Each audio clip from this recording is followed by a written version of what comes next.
உம்முடைய ஆவிக்கு மறைவாக நான் எங்கே போ, உம்முடைய சமூகத்தை விட்டு எங்கே? இது ரெண்டுத்துக்கும் இருக்கிற வித்தியாசம் என்ன தெரியுமா? அந்த வித்தியாசத்தை முதல்ல நம்ம தெரிஞ்சுக்கிட்டு தான் வார்த்தைக்குள்ளேயே போக போகிறோம். தேவனுடைய ஆவியானவர் எல்லா இடத்திலும் இருக்கிறார். உங்க அறைக்குள்ள இருக்கிறார். ஆவியானவர் எந்த பஸ்ல ஏறினா இருப்பார், பஸ் விட்டு இறங்கினா இருப்பார். அல்லேலூயா. பஸ்ல உங்க பக்கத்துல பாஸ்டர் உட்கார்ந்தாருன்னு வச்சுக்கோங்களேன், அப்ப ஆவியானவர் உங்களோட இருப்பார். நீங்க வாட்டிக்கு ஒரு பஸ்ல ஏறிருக்கீங்க, திடீர்னு யாரோ ஒரு திருச்சி பாஸ்டர் இல்ல பெரம்பலூர் பாஸ்டர் யாரோ ஒருத்தர் உங்க பக்கத்துல வந்து உட்காந்துட்டாங்கன்னு வச்சுக்கோங்களேன், உங்க கூட யார் இருப்பா? குடிக்காரன் உட்காந்துட்டா அப்ப ஆண்டவர் போயிருவார்ல, சி குடிக்காரன் இருக்கிறான், என்னால முடியாது மகனே, அவன் போனவனே அவர் அப்படி சொல்லுவார் ஆண்டவர். என் பக்கத்துல வந்து உட்காந்து போதகரா இருந்தா என்ன, பாதகரா இருந்தா என்ன, குடிகாரனா இருந்தா என்ன, ஒரு நடிகனா இருந்தா என்ன, யாரா இருந்தா என்ன, என்ன விட்டு அவருடைய ஆவியானவர் விலக மாட்டார். அல்லேலூயா. அவருடைய பிரசனம் எப்பொழுதும் என்னோடதான் இருக்கும். ஆனா தாவீது இந்த இடத்துல பாடும்போது, உம்முடைய ஆவிக்கு மறைவாக நான் எங்க போவேன், உம்முடைய சமூகத்தை விட்டு எங்கே ஓடுவேன். ஆனா கவனிங்களேன், ஆவிக்கும் சமூகத்துக்கும் ஒரு வித்தியாசம் உண்டு. ஆவிக்கும் தாவீது ஒரு முறை சிக்லாகுல தங்கி இருக்கும் போது கொஞ்சம் அந்த ஆகிஸ் ராஜாவோட யுத்தத்துக்கு போறேன்ட்டு போறார். அவர் போற கேப்ல ஒரு அமலேக்கு கூட்டம் வந்து என்ன பண்ணிடுச்சு, இவங்களுடைய மனைவிகள் தாவீதுடைய மனைவிகள், கூட இருந்தவுடைய மனைவி பிள்ளைகள் எல்லாரையும் தூக்கிட்டு போயிடுச்சு.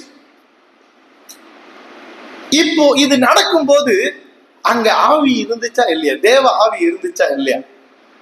சொல்லுங்களேன். தேவ ஆவி இருந்துச்சா இல்லையா? இருந்துச்சு. இத வந்து கண்டு எல்லாரும் தங்களுடைய ஜீவன் போக மட்டும் அழுதாங்கல்ல, எல்லாரும் தங்களுடைய அப்படியே அழுது புலம்புனாங்கல்ல, மண்ணை புழுதிய போட்டுக்கிட்டு அழுதாங்கல்ல, அப்ப ஆவி அங்க இருந்துச்சா? அப்ப இருந்துச்சா? பரவாயில்ல, அப்பயும் இருந்திருக்கு பாருங்க. சரி, இப்போ கூட இருந்தவங்க எல்லாம் எல்லாரும் சேர்ந்துதான் அழுவுறா. தாவீது அழுவுறாரு, தாவீது கூட இருந்த உடன்காரங்களும் அழுதாங்க. ஆனா தாவீதுக்கு எதிராக டக்குன்னு கல் எடுக்கிறான். இவனை கல்லாலே அடிச்சு கொல்லுன்றான் தங்களுக்குள்ளே சொல்லிக்கிறாங்க.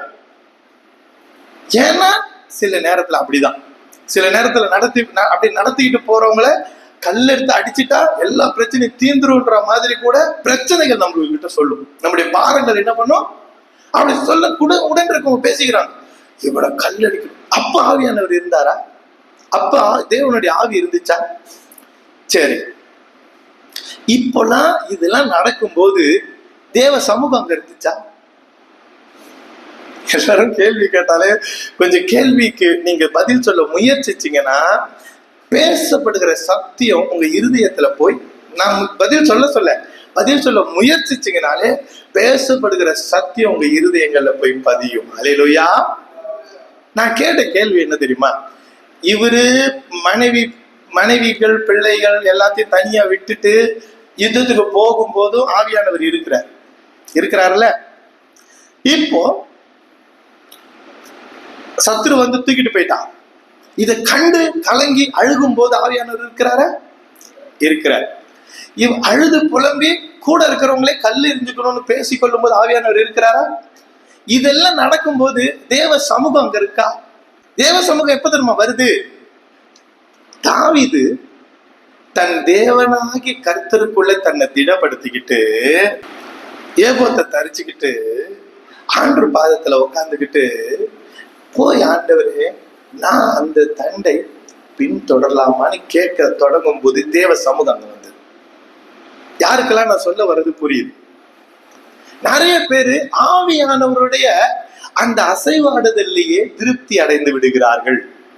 ஆவியானவர் இருக்கிறார், அவர் பார்த்துக்கொள்வார், அவர் இருப்பார், அவர் பார்த்து கொண்டு இருப்பார். அவர் செயல்பட வேண்டுமானால் நீங்க சமூகத்துல வர வேண்டும். அல்லேலூயா. இப்ப ஏன் அவங்க எல்லாம் கல் எடுத்தாங்க? அவங்களுக்கு தேவ சமூகம் இல்லை. கூட இருந்தவங்களாம் ஏன் கல்லெறியணும்னு சொல்லிக்கிட்டாங்க? அவங்களுக்கு தேவ சமூகம் இல்ல. அவங்களும் தேவ சமூகத்துக்கு போயிருக்கலாம். நிறைய நேரத்துல தேவ பிள்ளைகள் தங்களுக்கு ஆவியானவரால நடக்கிற சில சில அந்த அந்த சிம்டம்ஸ் எல்லாம் பார்த்துட்டு திருப்தி அடைஞ்சிடறாங்க. ஆவியானவர் உங்க வீடுகள்ல அசைவாடிட்டு இருப்பார். ஆவியானவர் என்ன பண்ணுவாரு? ஆவியானவர் அசைவாடுறது வேற இடம் தங்குறதுக்கு இல்லாததுனால அல்ல, அவருக்கு தங்க வேற இடம் இல்லை, கொஞ்சம் உங்க வீட்டுக்கு வரேன் அப்படின்றதுக்காக அல்ல.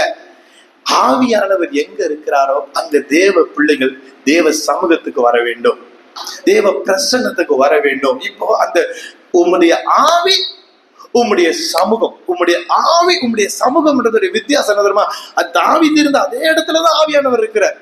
அவர் பாட்டுக்கு ஓடல, சமூகத்துல உட்கார்றார். அல்லேலூயா.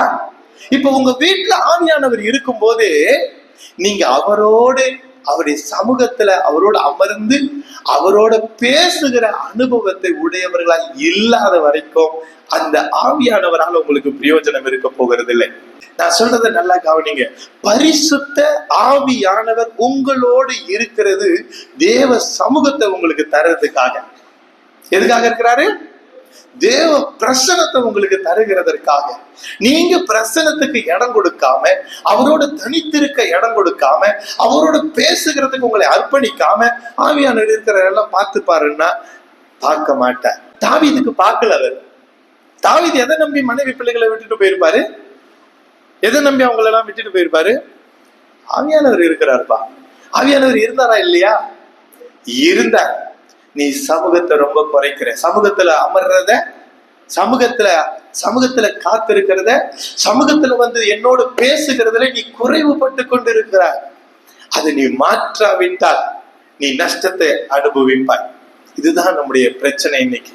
நான் அதனால இப்ப கர்த்தருடைய அந்த நம்ம சில காரியங்களை எடுத்து பார்க்கறதுக்கு முன்னாடி இந்த காரியத்தை உங்க இருதயத்துல நான் பதிக்க விரும்புகிறேன்.